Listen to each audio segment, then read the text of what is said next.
Hello po mga kalingap. Hi mga kalangga. Please support Trending Pia. Thank you. Oh. Guys, welcome back to my channel, Trending Pia po. Ayan, bago natin start ang ating reaction video, pasalamatan muna natin si Lord sa napakagandang araw. Thank you po. At syempre guys, pasalamatan natin na may-ari ng video, Roel of Malalag. Kung hindi ka pa nakasubscribe, subscribe ka na po. At huwag kalimutan supportahan ang mga Kalingap po, Yabang Santos Matubang, Kalingap Rob, Ate Edna, ayan, Kalingap Awe, Kalingap Edu, Kalingap Angeli, ayan. At syempre, si Rachel Morales Vlog, guys. Huwag kalimutan supportahan. So ngayon guys, maraming salamat po sa nagla-like, nag-share, nag-subscribe kay Trending Pia. Maraming salamat po. Grabe. Ayan. Ito po ay paalala para sa pupunta sa Kubo. Dapat, pag pupunta kayo ng Kubo, dapat alam nyo to. Kaya, tara po, panoorin natin. Yung mga Kalingap pa, walang problema po kung wala kayong dala. Diba? Walang problema kung wala kayong dadalhin sa Kubo. Diba? Ang mahalaga, makarating kayo doon. Kasiyahan din ng isang Roel of Malalag at ng family nila na makarating kayo doon. Lalo na yung mga talagang solid supporter po talaga. Kasi po, ayan, dahil sa welcome na welcome kayo, ayun ay pasalamat din sa talagang pagtangkilik, pagtangka, pagsuporta sa kanila. Pasasalamat din po. At syempre, kaya ayan, kailangan din nila yung palitan ng kagandahan loob, 'di ba? At kasi naman talaga namang napakababait po talaga.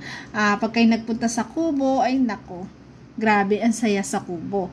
Tapos ito na nga, hindi po nire-required ng isa Roel of Malalag kung wala kang dala o meron kang dala. Ang mahalaga ay nakapunta ka doon. Sabi pa nga niya na very appreciate na yun kahit talaga sobrang layo mo, makapunta ka lang sa Kubo, makapunta ka lang sa iniidolo mo, 'di ba? Kaya wag na kayo mag-isip kung wala din naman, 'di ba? Kung wala namang kasi alam kong napakalayo, ang laki ng gastos. Ayan, kasiyahan nyo na makita ang maglangga. Okay lang yun, magpunta kayo sa Kubo kahit kayo walang dala, 'di ba? At nauunawaan po yun ng ating mga iniidolo. Panoorin po ulit natin, guys. Hindi nyo po yung sarili nyo po dito. No? Kahit wala po kayong dalang mga pasalubong or pagkain. Basta, mamit lang po namin kayo. No? Yun po ang inyong isipin palagi. Yes. Hindi kami into... Diba? Napakabait ng isang Roel of Malalag, diba? Mga pasalubong. Wala po yan sa amin mga Kalingap. Wow. Meron, talagang nagpapasalamat kami. Pero, as long as na yung pagpunta nyo is buong puso, di ba? Yung pagpunta nyo dito sa Kubo is talagang yung pinag-ipunan nyo ba para magkaroon kayo ng pamasahe, no? Tapos andun na, dream come true na kasi nakapunta na dito. Huwag nyo pong isipin na dapat magdala tayo ng pasalubong. Huwag po, no? Kasi sa amin talagang hindi namin iniisip. Siyempre, ganun yung iniisip ng lahat. 'Di ba, kahit sino pagpupunta doon, syempre, mas namin na kami ay may bitbit para sa aming iniidolo. Kasi syempre, ganun tayong mga Pilipino. Bilang pagpapahalaga natin, pagmamahal natin, gusto natin, may maiwan tayong souvenir papunta sa Kubo. Ayan, sabi ni Roel, di na daw kailangan, wag na magdala ng pagkain. Ang mahalaga, buong puso kayong pupunta sa Kubo, 'di ba? Yung mga ganun, no? Pati sila mga ganun. Kaya nagpapasalamat na lang po kami kasi may mga nagdadala po talaga ng mga pasalubong, pero nagdadala ng mga pagkain. Bonus na yung may dala, di ba? Pero huwag kayong ma-pressure, no, sa mga ganyan. Yes. Kasi ang bait naman na Ruben. No, naintindihan po namin kayo, di ba? Naintindihan po namin na tawag dito, yung ang pinunta nyo dito is talagang para ma-meet kami personally, di ba? Yun na lang yung isipin niyo po, no, kung pupunta po kayo. Yung sarili, di ba?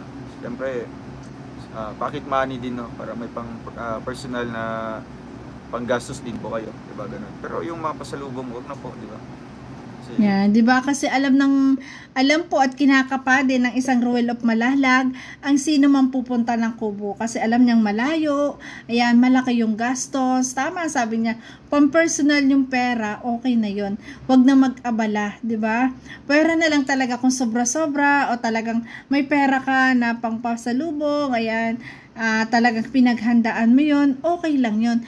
Pero yung halimbawa kaya hindi ka makapunta kasi pamasahe lang yung yung pera mo, tapos gustong-gusto mong ma-meet ang iniidolo mo, wala kang mabibitbit, okay lang po yung walang mabitbit. Ang mahalaga makapunta kayo, kasiyahan nyo, mapagbigyan nyo, 'di ba? At yun din naman ang gusto ng isang Roel of Malalag at ng Rachel Morales, na mapagbigyan din kayo at mapasaya po kayong lahat para sa binibigay ng todo suporta lalo sa kanila. Bilang yan, ayun na yung kanilang pagpapasalamat. Diba?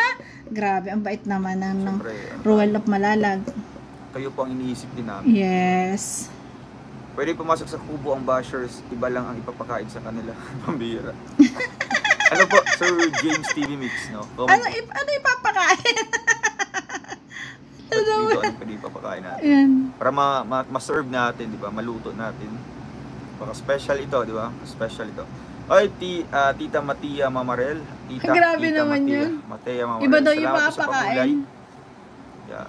Kasama yata ito si Tita Matia sa biyahe ngayon. Tita Mama Marilia. Nandun si na Mama Marilia. Tita Christine Daos, ayan. Dodon Roel, pwede pa jacket si Miss Anthony Maribel Hernandez at Magdalena Corpus. Salamat. Sige po, hanapin ko po. Yung kubo dong dinaig pang mansyon, pinangarap ng karamihan makarating sa kubo. Kaya nga po, no, ang daming nangarap talaga at ang daming nananabik na makarating din sa kubo. Grabe. Dito. Ako dati sabi ko sana makarating din ako dyan. Sana dumating yung time. Pero hindi inaasahan. Dala agad ng pagkakataon. Nakarating agad. Diba? Medyo iba siya, diba? Medyo kakaiba siya. Kasi yung iba, pinapangarap namin makapunta sa mansion na ito, diba? Pinapangarap namin makapunta sa bahay na ganito, diba? Pero ang pupuntahan nila dito is wala, typical na kubo lang, diba? Kasi nga, ayan, kahit pa anong itsurang kubong yan, ang ganda naman ng kubo. Ibig sabihin naman kasi, nandun ang iniidolo Diba? Wala nang pakialam kung ano baga. Ayun nga, kaya sumikat ang kubo kasi nandun kayong dalawa. Doon kayo makikita ni Rachel, kayong dalawa na talagang hinahangaan ng marami. Kaya si kubo sumikat na. Kasi nga, ayan, sa dami ng umiidolo, kay Roel of Malalag at Rachel Morales, sumikat si kubo at syempre, ayan, gusto na ring makita ang bawat pamilya, di ba? Pamilya ni Roel, pamilya ni Rachel, di ba? Bonus yun, di ba? At mamit, makasama, napakasaya, di ba? Typical na... Kasi ang tunay na kaligayahan talaga, hindi sa pera lang. Yung magawa mo yung gusto mo, yun yung talagang masaya, di ba? Nakakapagpasaya sa atin. Bahay na gawa sa kahoy, di ba? Gawa sa light materials. Pero, ewan ko, di ba? Anong meron sa kubo na mas lalong minahal? Kayo.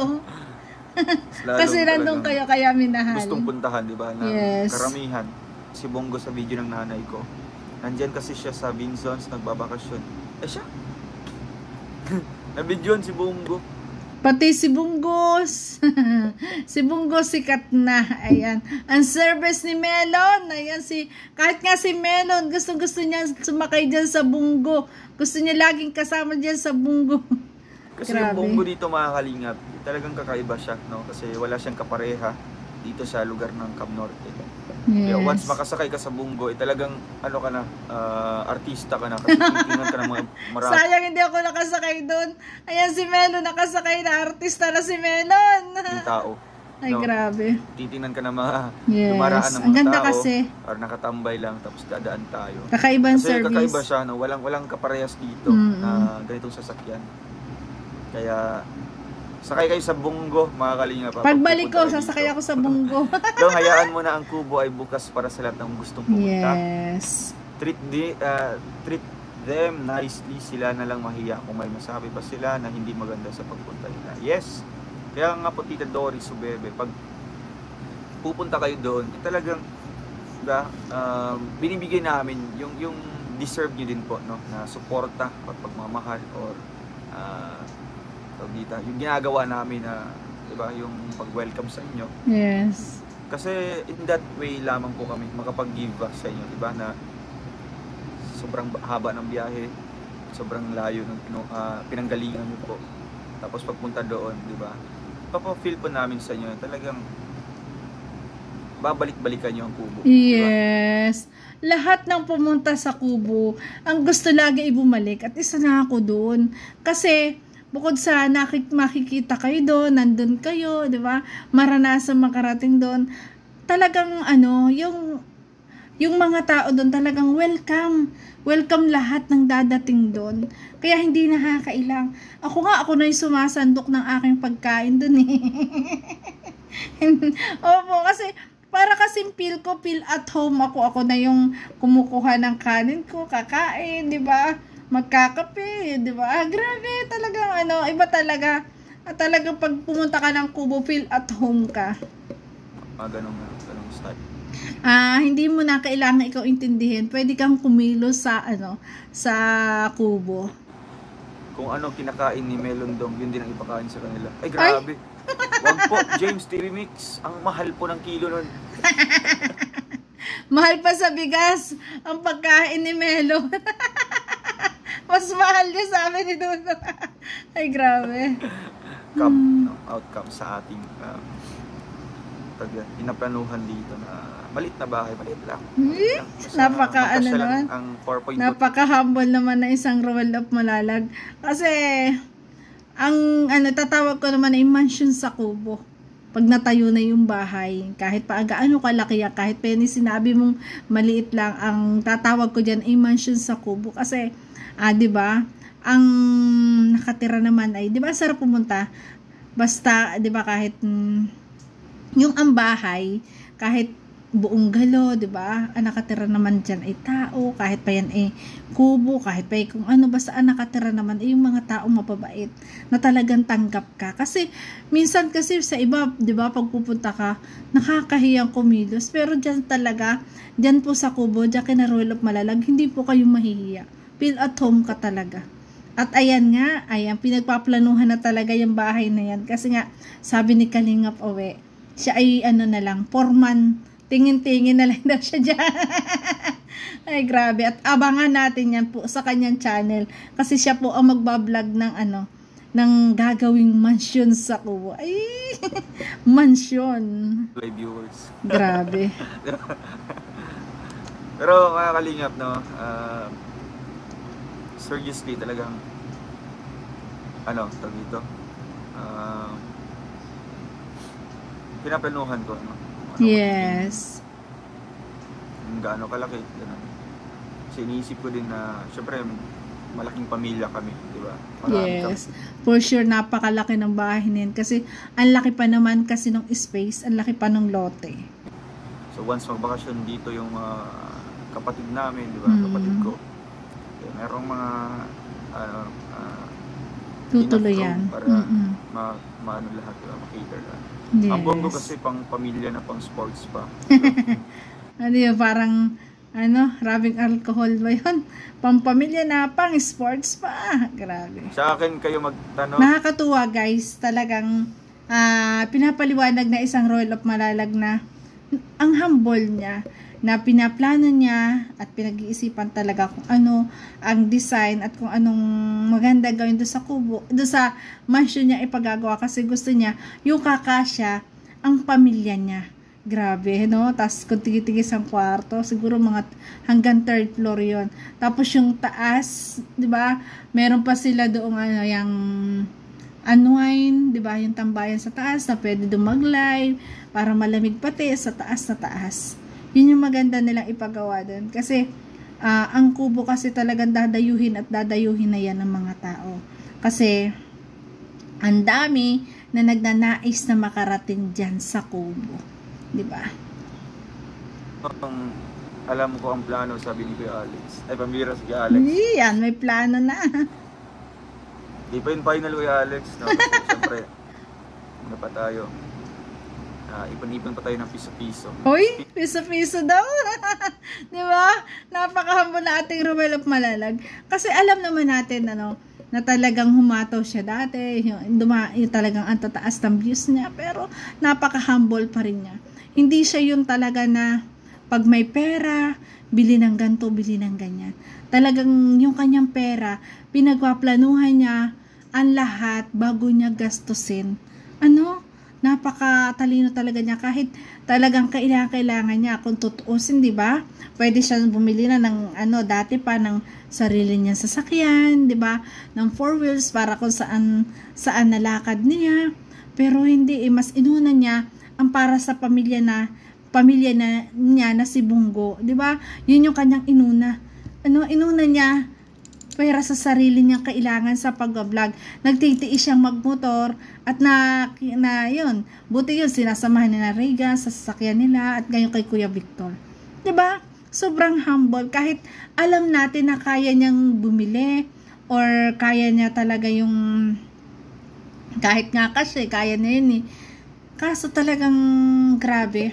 Marami siyang natutunan sa kanyang mga pinagdaanan sa buhay, sa mga naranasan niya, tulad ng mga kwento niya noon na talagang ganun sila dati, di ba? Hindi pa nakakasweldo, ubos na, kasi binabali na. Talagang kaya nakuha niya na talagang ang pera bago gastusin, talagang pinagpaplanuhan at pinag-iisipan, di ba? Hindi basta-basta may pera, bili, di ba? Grabe. At yun yung talagang mindset na talagang kahanga-hanga kay Ruel. Talagang ang pagiging humble niya. Grabe, guys. Kaya talagang mas hahangaan pa, no? So, araw-araw. Piso-piso daw. Ano yung comment nyo? Yes po, no, ang Bungo. Kasi, ano po mga kalingap, no?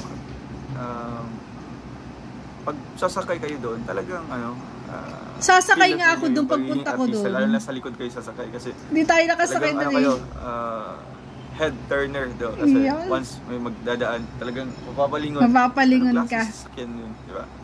Grabe. Kaya I hope na makasakay kayo doon. Maganoon tayo. Yes, sasakay tayo doon pagbalik natin. Kasi noon pa man, naman po natin, sanay naman po tayo sa mga ganyang bagay. Pagiging praktikalan lang. Yun. Diba? At yun pa yung talagang hanga natin. Napaka-practical niya talagang tao. Hindi na ako naghahangad pa ng mas, mas bongga pa, di ba? Kasi, ang tawag doon, yung pagiging kontento ni mo, di ba? Wow. Yung pagiging contented mo, di ba, sa lahat ng mga bagay-bagay. Kasi pag wala ka doon, wala kang ganyang attitude or personality, pagiging kontento, maghahangad ka pa ng mas malaki pa, di ba? Mas bongga. Nakakatuwa, guys, na talaga narinig ko sa kanya na siya'y kontento. Kontento na siya. Grabe, kasi karamihan sa mga tao na talagang walang kakontentuhan sa buhay. 'Di ba? Hindi pa rin sapat. Nabili na lahat ng gusto, pero hindi pa rin kontento. Pero isang Ruel of Malalag, kontento. 'Di ba? Nakakatuwa at marunong siyang makontento. Kasi ang taong hindi marunong makontento sa buhay, iba na po 'yon, 'di ba?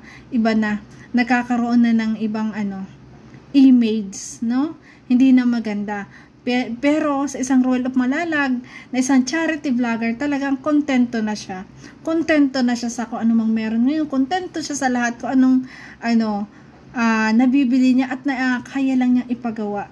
'Di ba? Mas masaya kasi yung tao na talagang nakokontento sa buhay, 'di ba?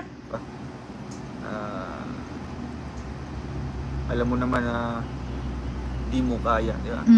Pero kahit kaya mo na po mga kalinga, pero sa ngalan ng praktikalan sa lahat ng bagay, doon ka talaga mag-stick, di ba? Yes. Yun talaga yung pipiliin mo, di ba? Yun talaga yung uunahin mo, di ba? Tis-tis lang muna. Yun, di ba? Napaka-practical niya talaga sa buhay. Talagang ang kanyang perang paggagastusan, alam niya na yun ang kailangang unahin. Hindi na kailangan ng luho, 'di ba? Ang gusto niya talagang yun yung talagang kailangan. Practical talaga. At napaka humble talaga. Siyempre, grabe. Nakontento ka nga, 'di ba? Nakontento ka nga. At unlike kung naghahangad ka pa ng iba, no? So bibili ka. Tapos wala namang masyadong pakinabang. Yun. So wala rin, 'di ba? Masasayang din. Kaya ganun tayo mga Yan. Kaya bawat gastos, bawat perang ilalabas niya, pinag-iisipan niya siguro talaga ng paulit-ulit. Kailangan ba to? Dapat ba to? Hindi ba masasayang? Grabe ano, nakakahanga. Kasi talagang yung mga opportunities na dumating sa kanya, talagang ginagrab niya at talagang pinahalagahan niya ang bawat sentimo niyang kinikita. Diba? Grabe. Kaya lalo at mas marami pang hahanga sa isang Ruel of Malalag talaga sa ganong mindset na talaga nakokontento siya at hindi siya nagpipilit na makuha pa na alam naman niyang hindi kaya at lalo na kung hindi niya kailangan, 'di ba? At alam niya na masasayang lang. Grabe, 'di ba? So, ayan guys, ayan, sa lahat ng pupunta sa Kubo, lahat po ay welcome pumunta at hindi rin po hinahangad ng isang Ruel of Malalag na pagpunta nyo ay may mga dala kayo. Sapat na po yung makarating kayo, makilala nyo sila. Diba, makabanding nyo sila, ayan, bonus na ang pasalubong. Kaya, ayan, sa mga nagbabalak pong pumunta, ayan, go na! Tara na! Arat na! Ayan. Thank you guys. Thank you po. Ayan. Salamat po. Thank you for watching. Trending Pia po. Maraming salamat po. Ingat palagi. God bless. Thank you po.